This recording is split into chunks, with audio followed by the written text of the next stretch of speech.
up, jazz guitar friends? Larry Tamanini here. Hey, check it out. Got a new spot in the gig simulator, but I'm here today to talk about how to create tension using minor chords. You just heard me play through Days of Wine and Roses by the great Henry Mancini. But that tune in that case was maybe more of a vehicle for me to kind of talk about what I wanted to talk about today. Could you tell how I tried to create tension by just using not only minor chords, one form of minor chord, right? This good old fashioned, one of the first ones that we learn off of our root on our 6th string, and then it's all 1 fret, right? It's like a 1 finger chord or a 1 fret chord. This is a great place to start. Because when you think about jazz and maybe trying to play some interesting chords, you kind of check out some videos online and you see some of these great players and they play these chords where it looks like they got something wrong with their hand, right? Or it looks like there's gonna be something wrong with their hand. Let's hit the easy button, and instead of trying to get these crazy voicings, let's try to take a practical approach. Now check it out. I want to talk about the few things that I did, right? And we spend a lot of time as jazz guitar players playing all these altered dominant chords. You learn that Hendrix chord and you're like, whoa, hey, and then you do that, and then we can get into other stuff like this. You know, we're combining altered notes and, you know, regular natural extensions, which are personally my favorite chords, but that's a topic for another video, right? How about this one? That's another one I like. But again, you gotta like line that one up, get it into your in your jazz GPS, and make it happen. The first thing I did on the intro was I played this chord, and I went from this G all the way up to this G. In between, right, I just kind of played a scale. I played a half whole diminished scale, right? But I harmonized all those notes as minor chords. And then when I was ready to get into the song, I did play a dominant chord. You don't want to play too many minor chords not going anywhere, or else you're going to sound like you're on the Weather Channel, right? There's going to be a forecast calls for boring jazz stuff. Sure, these minor chords are awesome, and it's great to create tension, but again, you're going to have to throw a 5 chord in there at some point. I don't want you to think that this is like some kind of minor conversion concept where all I was playing was minor. I maybe threw in some more ideas to make that minor sound a little bit more interesting instead of, again, you know, playing off that 5 chord. Sometimes it's really hard to play over 5 chords for a long time. I'm thinking about a song like Caravan. It's really hard to play interesting stuff that doesn't really resolve for that long over a 5 chord. Having the idea to make some tension over a minor chord is a really cool tool. Now check it out. So not only did I play this half whole diminished thing, a couple other things that I like to do, and we're going to call it chord voicing leapfrog. Check it out. From G, I'm going to go G up to A flat, right? And then G up to A. G up to B flat, you get the pattern, right? What if I did this? Minor chords are really not like, you can play a lot of them in a row, right? What if I did something like this? And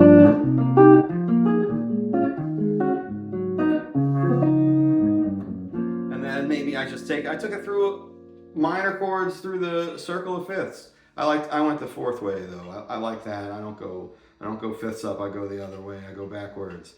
All right, so check this out. What if I wanted to just try to get some other ideas happening here? What if I did this?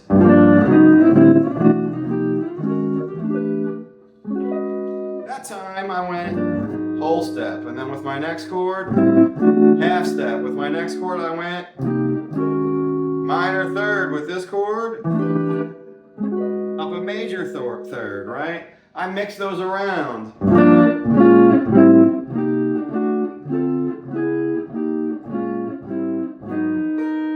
You can kind of play with these chords, and then whatever song you're playing, you kind of get to whatever that 5 is.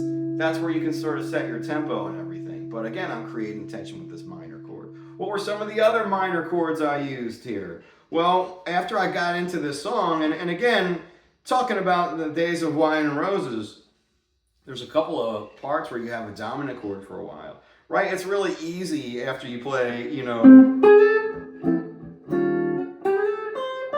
you have like almost 2 bars in this D7. You can do a bunch of stuff, right? You can do your little whole tone ideas. Another thing that I like to do is my Slonimsky line. That would be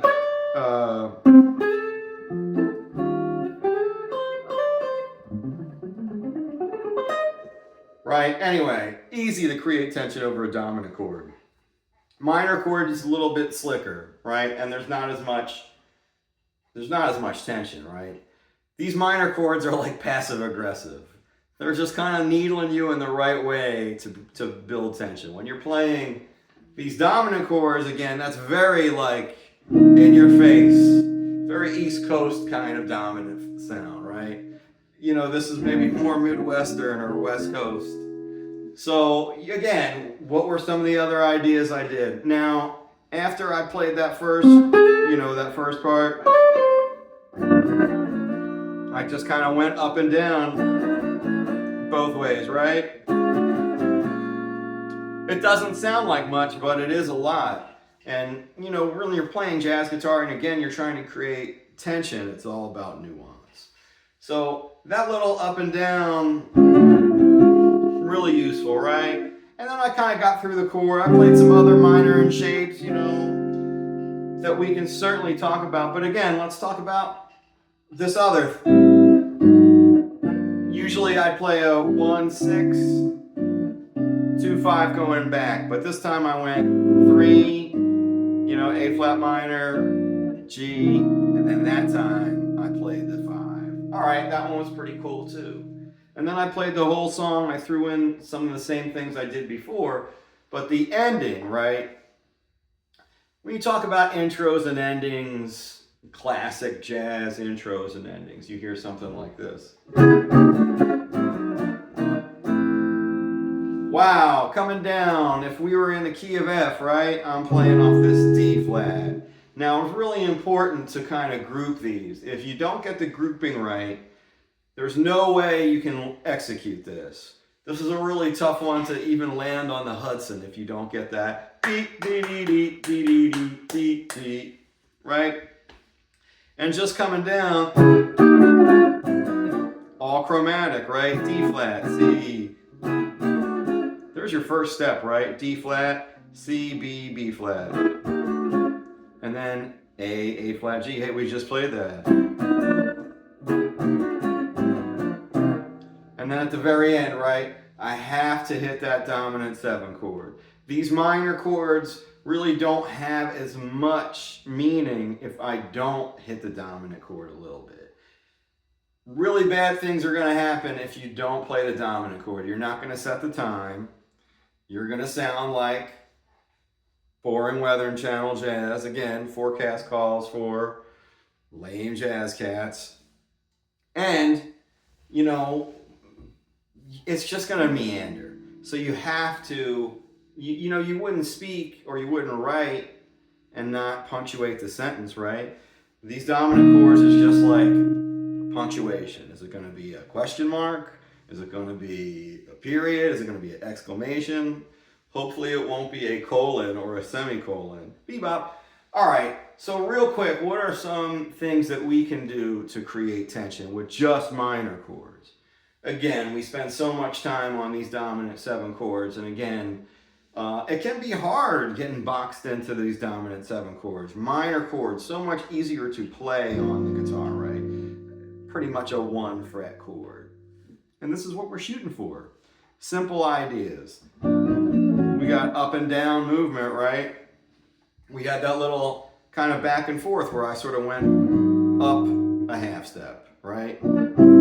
Up a whole step, up a minor third, up a major third. And I can stack those. Right? Or